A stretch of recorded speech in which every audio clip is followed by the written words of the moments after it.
विधि विशाल की अभी नई नई शादी हुई थी। जहाँ विधि दिल्ली जैसे बड़े शहर की लड़की थी, वहीं विशाल राजस्थान के एक छोटे से कस्बे का रहने वाला था। दोनों ही पढ़े लिखे और समझदार थे, इसलिए आपसी सहमति से शादी के बाद विधि बिना किसी न नुकुर के विशाल के साथ उसके घर पर रहने लगी थी। कुछ दिन बीते थे कि एक दिन विधि की माँ का फोन उसके पास आता है। बेटा विधि, होली आने वाली है और हमारे यहाँ शादी के बाद पहली होली लड़की मायके में ही करती है। तेरी कुछ बात हुई क्या इस बारे में समदन जी से? नहीं ना मम्मी, माँ जी ने तो अभी तक ऐसा कुछ भी नहीं बताया। आप एक काम करो ना, उनसे ही फोन करके बात कर लो। नहीं बेटा, मैं सोच रही थी कि शादी के बाद हमने तो तेरा ससुराल एक बार भी नहीं देखा। भाई बिटिया ब्याही है, हमें भी तो पता होना चाहिए ना बिटिया की गृहस्थी कैसी है। शादी के बाद बेटी कहाँ और किस हाल में रह रही है, ये फोन से कहाँ पता लग पाता है। उसके लिए तो बिटिया के ससुराल में धावा बोलना पड़ता है। क्या मम्मी, आप भी ना। अरे मैं बहुत अच्छी हूँ, खूब मजे में हूँ अपने ससुराल में। भगवान ऐसी सास और ससुराल सबको दे। अरे बेटा, नई नई शादी में लड़कियां ऐसे ही ससुराल की तारीफ के पुल बांधती है। सच्चाई तो बाद में पता चलती है। अच्छा बाबा, आप आ जाओ, बस बोल दो धावा। शादी के बाद पहली बार मेरे मायके वाले मेरे ससुराल आ रहे हैं। मेरे लिए इससे ज्यादा खुशी की बात क्या होगी। हाँ बेटा, एक बार तेरी गृहस्थी अपनी आंखों से देख लो ना, तो मुझे भी संतोष हो जाए। और भाई, हम कोई पुराने जमाने वाले माँ बाप थोड़ी ना है कि बेटी के घर का पानी भी नहीं पीना। सीधी सी बात है, तेरी जिद पर हमने अपनी आंखों से इतनी दूर तेरा ब्याह करा जरूर दिया है, लेकिन हम तो बराबर आते जाते रहेंगे। बेटी के ससुराल में पानी भी पिएंगे और खाना भी खाएंगे। मम्मी, आप यहाँ आराम से 1-2 दिन रुक कर भी जाना, आपको राजस्थान घुमा देते हैं। आप खुश? तो फिर ठीक है बेटा, ये तय रहा। अगले सप्ताह सोमवार को हम दोनों तेरे ससुराल आ रहे हैं। और बेटा, तुझे पहली बार विदा करा कर ले जाना है। सामने बैठकर बात करना ज्यादा सही रहेगा। माँ से बात करके विधि फोन रख देती है और शाम को विधि विशाल के ऑफिस से लौटने का इंतजार करने लगती है। विशाल, अगले हफ्ते मेरे मम्मी पापा यहाँ आ रहे हैं। मम्मी कह रही थी कि पहली होली के लिए मुझे मायके जाना होगा, तो एक बार माँ जी से भी बात कर लेंगी और कुछ शगुन वगैरह भी लेती आएंगी। अरे बस बस बस, इसमें इतनी सफाई देने वाली कौन सी बात है। उनकी बेटी का घर है, जब चाहे आए और अधिकार से यहाँ रहे।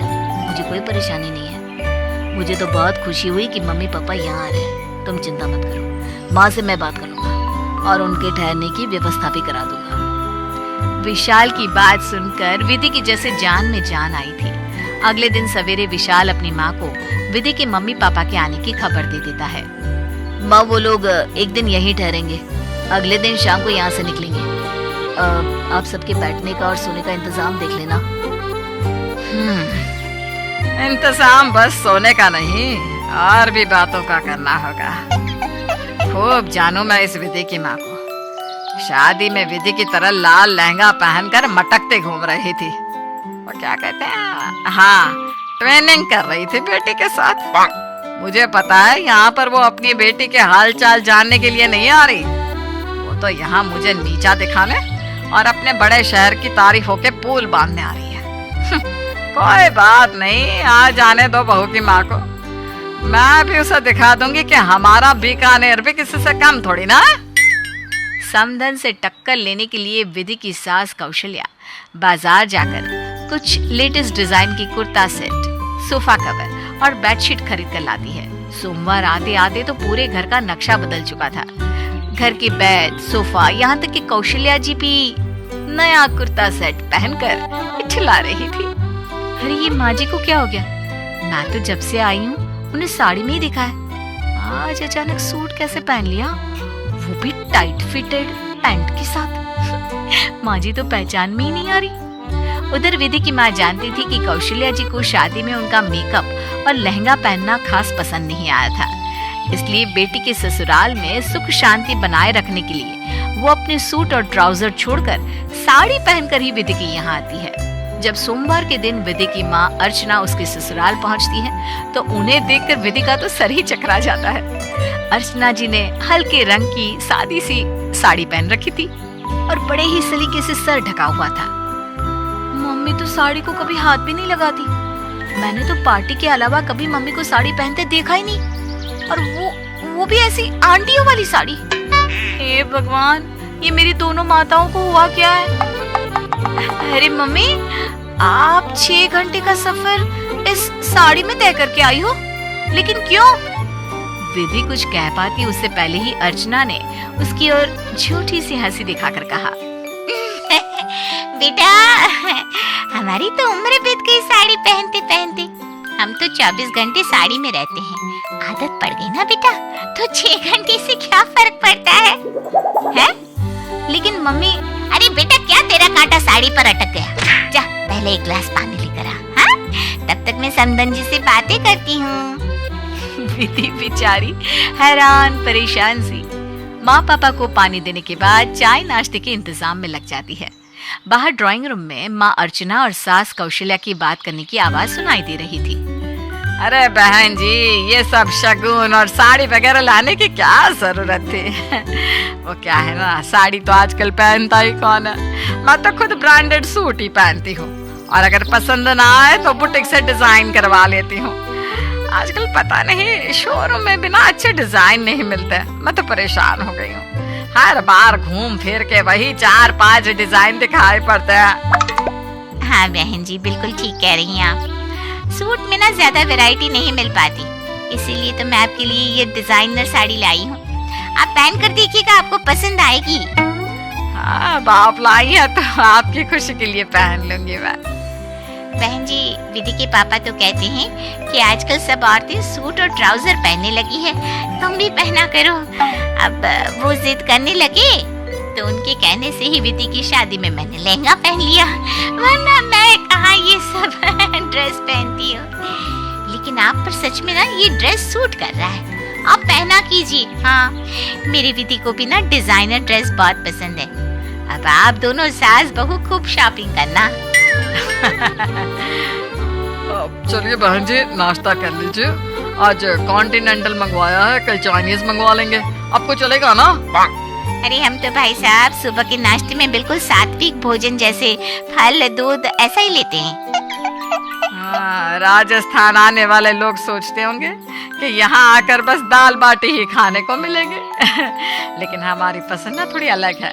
अब कोई कितने दिन दाल बाटी खा सकता है भाई? हाँ, अब ये फल फूल आप दिल्ली जाकर खाइएगा, यहाँ तो हमारे साथ कॉन्टिनेंटल खाना ही खाइए। ये संस्कारों की उल्टी गंगा कैसे बह रही है? जब से मैं आई हूँ रोज दाल बाटी चुरमाई खा रही हूँ, और ये पापा जी कौन सी दुनिया की बात कर रहे हैं? कॉन्टिनेंटल, और इस घर में, और हमारी मम्मी पराठों के बिना इनकी सुबह नहीं होती। जब से आई है साधु संतों वाली बात कर रही है। यूं ही लंबी लंबी डींगों के बीच नाश्ता खत्म होता है और सभी अपने अपने कमरे की ओर बढ़ जाते हैं। दोपहर के समय फिर से विधि के सास ससुर और मम्मी पापा डाइनिंग टेबल पर आमने सामने बैठ जाते हैं। भाई साहब, इंडिया का टूर तो हो ही गया होगा आपका। हम तो दोनों मियाँ बीवी 3 बार भारत भ्रमण कर चुके हैं। नहीं भाई साहब, हम तो बस एक बार लंदन होकर आए हैं। मेरी मानिए तो आप भी एक बार विदेश यात्रा करके आइए। इंटरनेशनल फ्लाइट में बैठने का आनंद ही कुछ और होता है। विधि रसोई में खड़ी होकर उनकी लंबी लंबी गप सुनती रहती है। काफी देर तक सुनने के बाद जब उसके बर्दाश्त की हद हो जाती है तो वो डाइनिंग टेबल के पास जाकर अपनी माँ को घूरने लगती है। अरे बस कीजिए आप लोग, यहाँ क्या डिंगे हाँकने का कंपटीशन चल रहा है जिसमें आप सब बढ़ चढ़कर हिस्सा ले रहे हैं? और मम्मी क्या है ये सब? जब आपसे साड़ी नहीं पहनी जाती तो ये नाटक किस लिए? मुझे पता है, अभी नीचे उतरते समय आपका पैर उलझ गया था ना, और आप सीढ़ियों में गिर गई थी ना। अरे बेटा, सबके सामने ये क्या बोल रही है? और पापा, आप कब गए लंदन की ट्रिप पर? झूठ की भी कोई लिमिट होती है। मम्मी जाइए, पहले आप अपने कपड़े चेंज करके सूट पहन कर आइए। हाय हाय बहन जी, मतलब आप और भाई साहब तब से झूठ के पहाड़ पर चढ़ा रहे थे हमें। माँ जी रहने दीजिए, हाँ अभी तो सुबह से एक के बाद एक गप ही छोड़ रही है। अरे आप तो हमेशा से साड़ी पहनती आई हैं, कि डिजाइनर सूट कब से पहनने लगी? और पापा जी, कॉन्टिनेंटल नाश्ता? जिस दिन से मैं आई हूँ मैगी तक खाने के लिए तरस गई हूँ, लेकिन आप तो कढ़ी, दाल बाटी चूरमा और बाजरे की खिचड़ी के आगे कुछ खाना ही नहीं चाहते। मतलब इतना झूठ आखिर किस लिए? बेटा मैं तो बस तेरे सास के कहने पर ये सब कर रहा हूँ। इसने ही कहा कि बहू के मायके वाले दिल्ली से आ रहे हैं, तो उनसे 20 ही रहना है, 19 ना होने पाए। तो बस मैंने भी बड़ी बड़ी कहानियां बना दी। अरे बेटा, सत्यानाश हो इस 6 मीटर की साड़ी का। मेरा तो दम घुटा जा रहा है। मैं तो बस इसलिए ये साड़ी और पल्लू का दिखावा कर रही थी ताकि बहन जी मुझे अच्छे संस्कारी खानदान की बेटी समझकर मान सम्मान दे। माँ जी, आपको कुछ कहना है? विधि बेटा, मैं तो खुद इस नाटक से उबता आ गई हूँ। आप लोग जैसे हैं वैसे ही अच्छे हैं। किसी के लिए खुद को बदलने की कोई जरूरत नहीं है। मम्मी, साड़ी पहनने से आप ज्यादा संस्कारी लगेंगी, ऐसा आपसे किसने कहा? आपने जींस और सूट पहनकर भी मुझ में खूब संस्कार डाले हैं। मुझे अपनी माँ पर गर्व है। माँ जी, आपको भी शहर के समधियों के सामने खुद को छोटा समझने की कोई जरूरत नहीं है। आपका कल्चर बहुत अच्छा है। सास, ससुर और माँ पापा को अपनी अपनी गलती समझ में आ गई थी। विधि को नाराज देखकर सासू माँ और मम्मी कान पकड़कर माफी मांगते हैं, तो विधि भी हंसते हुए सबको गले से लगा लेती है। रीनू थी 1 नंबर की आलसी, लेकिन शादी के बाद घर के सारे काम की जिम्मेदारी उस पर आ गई। एक दिन रीनू किचन में बड़बड़ाती है, हे भगवान, कितना अच्छा होता कि पूरे घर में सिर्फ सोने का कमरा होता और टीवी वाला कमरा और खाने वाला कमरा। ये किचन की रचना क्यों कर दी भगवान? अरे आलसी औरत, जल्दी से नाश्ता और खाना तैयार कर दो। बच्चों को और मुझे काम पर और स्कूल निकलना है। सुना है विदेश में डब्बे में बंद खाना आता है, बस खोलो और खा जाओ। कितनी अच्छी जिंदगी है ना वहाँ की। काश मैं विदेश में पैदा होती। बस इससे भी अच्छी जिंदगी होती है किसी की, जिसमें डिब्बा भी नहीं खोलना पड़ता। अच्छा, किसकी जल्दी बताओ ना, मैं तो फिर वहीं चली जाऊंगी।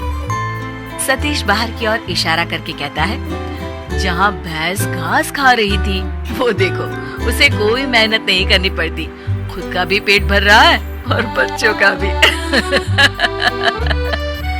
अच्छा ही होता कि मैं गाय होती। रीनू की आलसपना दिन पर दिन बढ़ता ही जा रहा था कि एक दिन रीनू की सहेली उससे मिलने आती है। ढेर सारे जेवर और सुंदर साड़ी पर्स से लदी हुई होती है स्नेहा। अरे स्नेहा, तू तो बड़ी मेंटेन लग रही है। हाँ, लेकिन तू क्यों उजड़े चमन की तरह फैल रही है? यार, घर का सारा काम मुझे करना पड़ता है। रीनू, हम दोनों तो बचपन की सहेलियां हैं। मैं तुझे अच्छी तरह से जानती हूँ। तू तो 1 नंबर की कामचोर औरत है। मतलब कि कम काम करती थी तू तो। यार देख, मेरा तो हाल सभी को पता है। मुझे तो 1 गिलास पानी भी खुद लेकर पीना अच्छा नहीं लगता। अच्छा होता अगर मेरी शादी ही नहीं हुई होती। अरे मेरे पास एक आइडिया है, तू घर के सारे काम के लिए काम वाली लगवा ले। खाना बनाना, बर्तन धोना और सारे काम वही करेगी और तू करेगी आराम। हाँ यार, बात तो सही है। अब स्नेहा के आइडिया से रीनू ने घर में काम वाली लगवा ली। एक दिन, मैडम पगार दो। पगार? अरे 1 महीने बाद आना। हो गया ना मैडम 1 महीना, अब क्या अगले साल आऊं क्या? क्या 1 महीना भी हो गया? आराम इतना मिला कि 1 महीना कैसे गुजर गया पता ही नहीं चला। रीनू अलमारी खोलती है, सामने बच्चे की फीस के पैसे पड़े होते हैं, वो उसे नौकरानी को दे देती है। अब फिर रीनू के दिन अच्छे से कटने लगते हैं कि तभी एक दिन चिंटू कहता है, माँ आज मेरे स्कूल में इतनी बेइज्जती हुई। ओ बेबी वेट, रानी जरा पापा को जूस देना और मुझे कॉफी। बस करो मम्मी, दिन भर दिखावा करती रहती हो। स्कूल की फीस पिछले 2 महीने से नहीं दी है आपने, इस बार भी नहीं दी तो नाम कट जाएगा। रीनू को याद आता है कि उसने तो वो पैसे काम वालियों में बांट दिए थे। वहीं एक दिन स्नेहा फिर रीनू के घर आती है। रीनू चलो शॉपिंग पर चलते हैं, कितने दिन हो गए कोई नई ड्रेस नहीं खरीदी। हाँ श्योर। तभी रीनू को याद आता है कि जो थोड़े से पैसे बचे हैं उसे तो खाना बनाने वाले को देना है। रीनू के पास अब जरूरी काम के लिए भी पैसे नहीं बचते हैं कि तभी अचानक विश्व में महामारी फैल जाने के कारण लॉकडाउन हो जाता है। अरे रीनू, मैं अब ऑफिस का काम घर से ही करूंगा क्योंकि महामारी के कारण पूरा देश लॉकडाउन में है। अब ना हम बाहर जाएंगे, ना ही हमारे घर में कोई दूसरा बाहर से आएगा, और हाँ, काम वाली भी नहीं। बस अब क्या था, 3 महीने के लॉकडाउन में ना कोई काम वाली घर आती है और ना ही रीनू किसी शॉपिंग के लिए जा पाती है। सामान भी उतना आता जितनी जरूरत होती। 3 महीने बाद जब लॉकडाउन खुलता है, स्नेहा सीधे रीनू के घर पहुंचती है। अरे रीनू, मैं शॉपिंग में जा रही थी, 3 महीने से एक रुमाल नहीं खरीदा। देख, तू भी चलना है तो चल मेरे साथ। रीनू जल्दी से अपनी अलमारी खोलती है और देखती है कि ढेर सारे पैसे जमा है। वो मन में सोचती है कि अरे वाह, थोड़ा इसे काम खुद करके मैं कितने पैसे बचा सकती हूँ। वो स्नेहा के पास जाती है और कहती है, हाँ स्नेहा चल, मैं तो आज सोने के झुमके लूंगी। अरे लोगों को लॉकडाउन में पैसों की किल्लत हो गई और एक तू है जो सोने के झुमके लेने की बात कर रही है। ऐसा क्या खजाना लग गया है तेरे हाथ? अरे बहन, मेरे हाथ